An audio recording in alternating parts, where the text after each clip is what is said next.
can I say about our next legend that he hasn't already said about himself?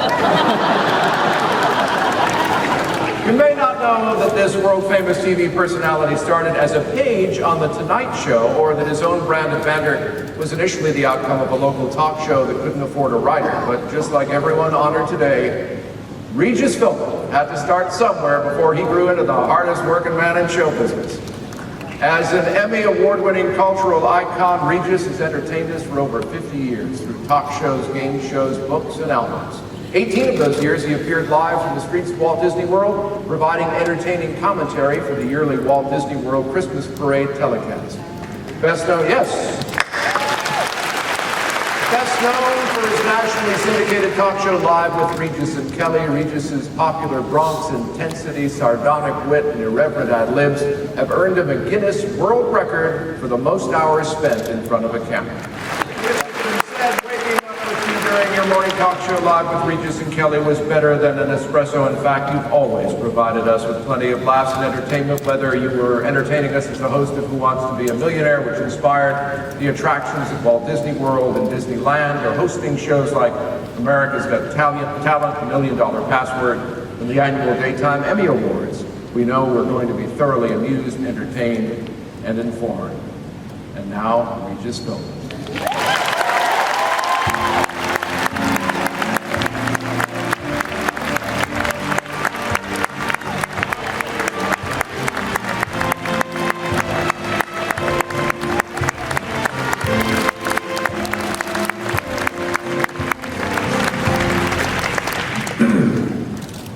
Why am I the last one on? The last one on. You're not the last one. They've done everything I wanted to do. You're right, the girls sang all the songs I wanted to sing.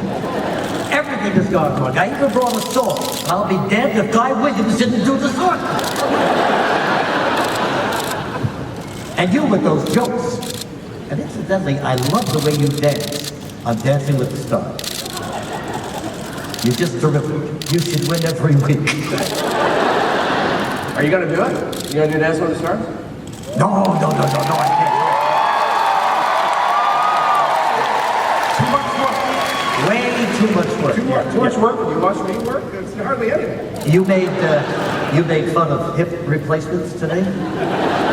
I've got one of those, and if I did your show, I'd have another one. I'll be over here. Will you? I'll hold on. Just say it one more time. What? Just say it one more time. What's that? Gazillions. Gazillions. You know, I can't tell you how impressed I am with the turnout today and all of you people. And you know, you forget what tremendous fans the Disney organization has. And the fact that I so well remember my first job in television. I worked at a prop house at the local TV station, Channel 13 in Hollywood, KCMP. And the reason I remember it is because I went to work there in 1955 after doing 3 months of being a page at NBC and watching Steve Allen do The Tonight Show. And the reason why 1955 stands out in my mind, especially being here, is that that was the year that Walt Disney unlocked the gates and started this whole tremendous thing. It was the talk of Los Angeles that year, and then, of course, the talk of the country and the talk of the world now. So, over the years, I've been associated with Disney on many, many occasions as a newsman and working in Los Angeles. I would come down to the Disneyland, and I would bring my children. My wife Joy is with me, and one of my daughters, JJ, is right here. And we had wonderful times. We learned a lot, and the kids were fascinated by it. And then we moved back to New York in 1983, and I got a job at ABC doing the morning show, and a few years later Disney bought ABC, and so we would do that morning show in Florida a couple of weeks every winter.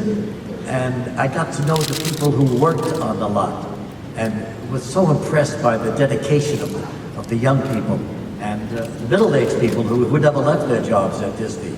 Who was so devoted to Walt and to the ideas that he had. And then I became impressed with you, the fans, the people who would come. For 24 years I did the Christmas the annual Christmas parade, which is a major event at Disney World and now at Disneyland as well. And the people would come, do you remember? They would come year after year, and I would get to know them because we would rehearse the show and I'd be mingling among them. And every year, it was almost like the same families would come back, and they would bring their children and then their grandchildren. It was incredible devotion to the park.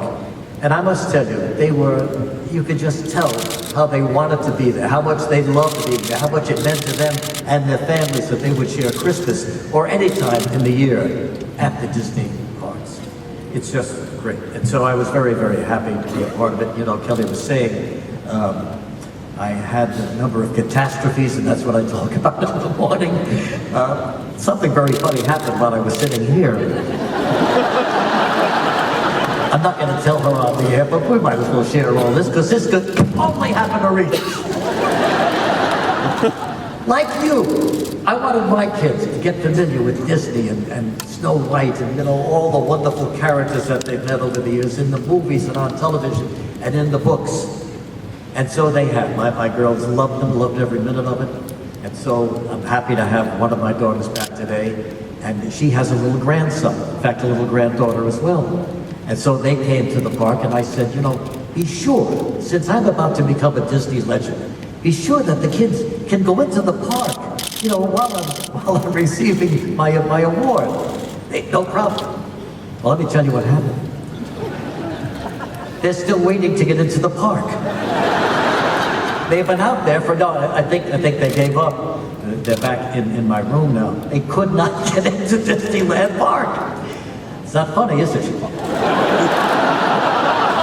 The little one's nickname is Mr. Trouble, and he's going to be mad. He's going to be furious. But anyway, that's all right.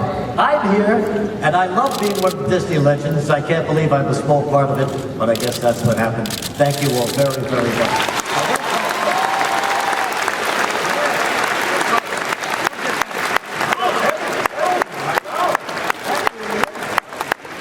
Something I can sit on at home. Okay.